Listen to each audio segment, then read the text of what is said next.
3 empty bottles, $0 spent. And they can water your tomatoes for days without you bending down even once. But here is the catch. There is one step almost everyone gets backwards, and if you get it wrong, the water never even reaches the roots. Stick with me, because today I'm showing you exactly how to build this the right way, and it takes about 10 minutes. Picture this. It is the middle of July. You have been away for the weekend, and your tomato bed has not seen a drop of water in 3 days. You come home to cracked fruit and droopy, sad-looking leaves. It happens to almost every one of us, and it is not because you did not care. It is because there is only so much bending, kneeling, and hose dragging any of us can keep up with, especially through the hottest stretch of summer. That gap, the days you cannot be there with a watering can, is exactly what this simple trick fixes. Here is something a little controversial. Most people assume drip watering is complicated, expensive, or something you need to buy a fancy kit for. I would push back on that. The truth is, the reason most tomato beds go thirsty has nothing to do with expensive equipment and everything to do with one tiny detail nobody explains properly. Most gardeners try the classic bottle in the dirt trick, bury the whole bottle, cap and all, and call it done. It feels logical, and it fails almost every single time. Here is the hidden reason that trick falls apart. Bury the cap completely, and 2 things go wrong at once. First, dirt packs into those tiny holes and clogs them. Second, and this is the part almost nobody realizes, there is no way for air to get back into the bottle to replace the water leaving it. No air in, no water out. One home testing blog actually ran this side by side for weeks, and the pattern held every single time. Bury the cap, and the system stops cold within 24 hours. The fix, thankfully, is almost suspiciously simple. Let us build this together step by step. Step 1, drilling the holes. Grab a 2-liter bottle. Bigger is even better for tomatoes. No drill on hand. A heated nail works just fine. Poke 2 to 4 small holes near the cap, about the size of a pinhead. Too big, and the water rushes out in seconds. Too small, and dirt clogs it fast. If clogging becomes a problem, stretch a scrap of old nylon or a thin sock over the cap. It filters out grit before it ever reaches the holes. This whole step takes about 2 minutes, using trash you were about to throw out anyway. Step 2, and this is the one almost everyone gets backwards. The bottle goes in just 3 to 4 inches deep, no deeper. The cap sits right at the soil line, touching the dirt, never buried underneath it. Do that, and gravity pulls the water down slow and steady, day after day. If you're working with a raised bed, angle the bottle so the cap sits near the top edge. That way, refilling happens from standing height. No kneeling required. Step 3. Don't panic if it seems to stall after a day or 2. That is completely normal. Peek inside for rising air bubbles. No bubbles usually means the cap has packed in a little tight. Just tuck a toothpick under the edge to open a small airway, and it will start dripping again.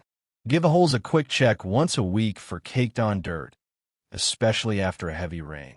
Step 4. Refilling. This depends on your soil. Sandy soil drains fast, so refill every 1 to 2 days. Loamy soil, the most common type, holds water for 2 to 4 days. Clay soil holds longest, 4 to 7 days. Not sure if it's time yet?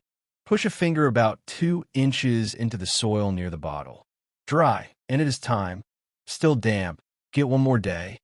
Now, here's why I trust this beyond just my own experience.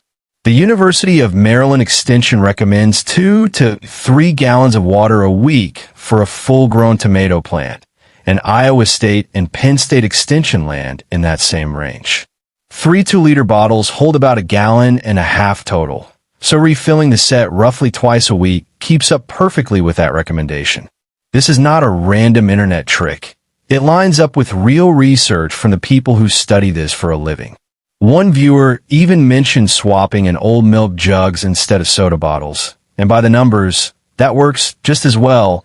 You simply need a slightly bigger hole for the extra volume. Here is a mistake almost nobody talks about, and it might be the biggest reason people never even try this in the first place. They worry about mosquitoes.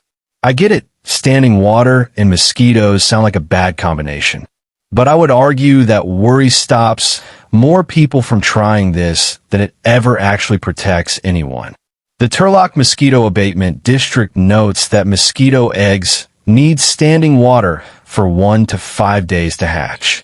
If you are refilling every 2 to 3 days, that water never sits still long enough to hatch anything. The real mosquito risk in your yard is not this bottle doing its job. It is a flower pot tray, the old bucket or the kid's toy left out in the rain that nobody ever checks. Those spots hold far more standing water than a working bottle ever will, and they are worth walking around and emptying out today. And one more bonus worth mentioning. Tomatoes do not usually get blossom end rot from too little calcium in the soil. Most soil already has plenty.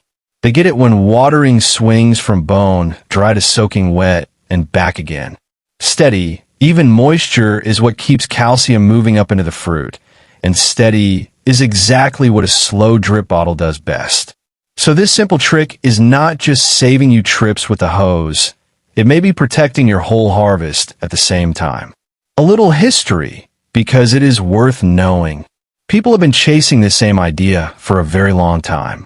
Back in the 1930s, an engineer walking through Israel's Negev desert noticed one tree growing thick and green in bone-dry ground. He dug down and found an old pipe that had cracked just enough to leak a slow trickle onto the roots for years. That accident helped lead to drip irrigation as we know it today. Long before that, farmers across Africa and the Middle East buried unglazed clay pots called allahs next to their crops, letting water seep through the clay walls straight to the roots, a trick that is over 4,000 years old. Your 3 plastic bottles are doing that exact same simple job, just with what is already sitting in your recycling bin. Let's bring it all together. Drill 2 to 4 small holes near the cap. Bury the bottle only 3 to 4 inches deep with the cap right at soil level. Refill based on your soil type, and check weekly for clogs. That is the whole system built from bottles headed for your recycling bin, protecting your tomatoes whether you're stuck at work, away for the weekend, or your knees just are not up for kneeling by the hose one more time. If this saves you even one hot afternoon of dragging a hose across the yard, it was worth it. I would love to know what state are you gardening in, and how many tomato plants are you setting this up for? Drop in the comments. I read every single one. That is it for today's fix, friends.